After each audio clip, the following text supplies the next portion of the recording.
Monday's market closes mostly lower except for the hog market. Joining us with analysis today is Mike Zuzolo with Global Commodity Analytics. And boy, a risk-off day on Monday. Certainly a lot of outside market influence, wasn't there?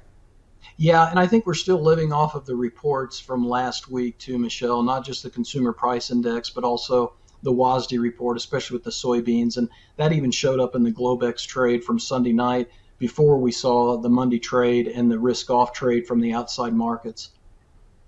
So let's talk about part of the risk off, though. It has been tied to the CPI, the fact that the Fed is meeting this week, and obviously there's a lot of concern about them raising rates, and that impacts money flow, doesn't it?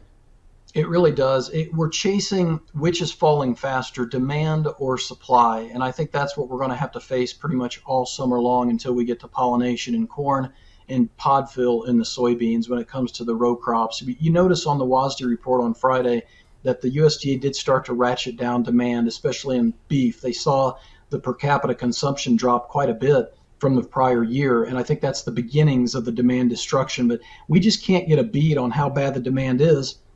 And this goes back to what's happening in China. Is China going to roll out just amazing monetary and fiscal stimulus and rev up their demand this summer? Or are they going to keep this zero COVID policy lockdown in place and really take their growth below? It's probably already below 4%. It could go below 3%.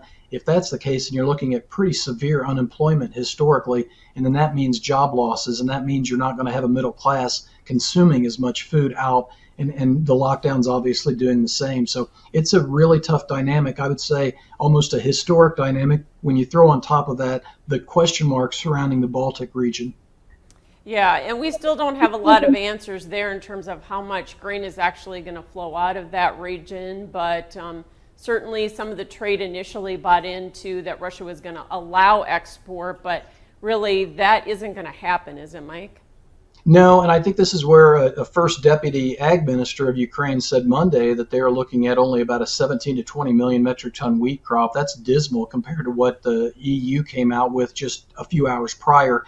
I think, Michelle, the longer this goes on, the more grain that we lose in the bin and the less incentive there's going to be to harvest the new crop because there's going to be no place to put it. So that's kind of what I'm telling clients and subscribers is if we go past July 4th with this still unresolved and no ceasefire and no movement in the Black Sea, it just means lost bushels at that point. Let's also talk about weather because it seemed like there was some pressure in corn and soybeans on Monday with ideas of favorable crop ratings. And as you and I talk, those aren't out yet this afternoon, but we do have high pressure moving in and some heat. And so we probably, even if they're favorable, won't trade that very long, will we? No, I don't think we will, especially if we stay humid. I mean, I can tell you in northeast Kansas, northwest Missouri, where I'm at, and having traveled around the area the last week or so, we're really greening up. We're really finding the nitrogen in the corn. I don't think we've got a crop issue. Now, you go east of the Mississippi, guys that have lost some of their rainfall, gotten hot, that's a different story. So 2 weeks from now, I think it could be a different situation. So let's also talk technically about the fact we had pretty much higher weekly closes in all the grains last week. Soybeans scoring new contract highs, getting pretty close to record contract highs. But what do you see on the charts? We've corrected a lot in soybeans, but we haven't done any technical damage yet, have we? No, we're right up against some key trend lines on the charts. I think what really troubles me is in the soy complex, if the crude oil would weaken any, because the Indonesians are now exporting palm oil and because the Brazilian currency is weakening to the US dollar, you've taken away a couple big fundamental features why this soy complex has been able to rally. You throw on top of that the WASDE report, and both Argentina and Brazil saw production increases. As you get towards $18 old crop beans, you've got to wonder at 100 million metric ton ending stocks in the world, are we justified being this high? So I think you almost have to have weather come in here and trim the U.S. crop some more. So I'm really in a hedge mindset again on the soy complex. Gotcha. What about the wheat market down? But I would assume that the higher dollar index did not help us out there today. No, I think the best thing about the wheat is there's few substitutes out there to take over our job and our business in terms of the demand side, except for Russia, who seems to be shipping quite a bit of wheat, even though they've got sanctions and the Black Sea supposedly closed. I see wheat a lot like cattle. I'll take my risk in the cash market. I want to see what the harvest progress is going to look like, not just for hard red, but soft red wheat too. I've got clients in Indiana and Illinois aren't real excited about harvesting. So I want to see what their harvest reports are before I really take a poke at any kind of hedges, especially if we're in a down market.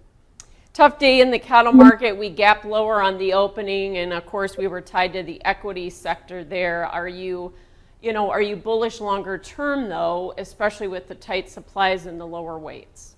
Yeah, you said it. As long as the dress weights keep falling and they fall another 5 pounds this past week, we're now 2 pounds below last year at this time, and we're still seeing a lot of females in the slaughter percentage, and that's odd because they should be the heavier weighted animals. So I do think there's a hole in marketings. I've continued to think around that August time frame that drought push of placements probably will work its way through the markets, and at that point, August, September, maybe we have a hole in marketing. So between now and then, I think I'm just going to stick with marketing in the cash and taking my risk in the cash market, maybe staying current on marketings, especially if we can get back up to 142, 143 in the cash market.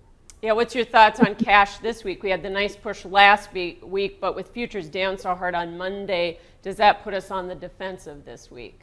I think it does on the future side, but I think we also have the retail side. I think summer grilling season's been better than what I had expected, and the poultry prices are heading higher. So if that's the case, I do think we could stretch our legs up to that 142.50, maybe 143.5 level. I'd push the marketings though at those levels for whatever you have to go. And finally, hogs, like I said, the only thing green on a down day on Monday, was that mainly just some short covering or what?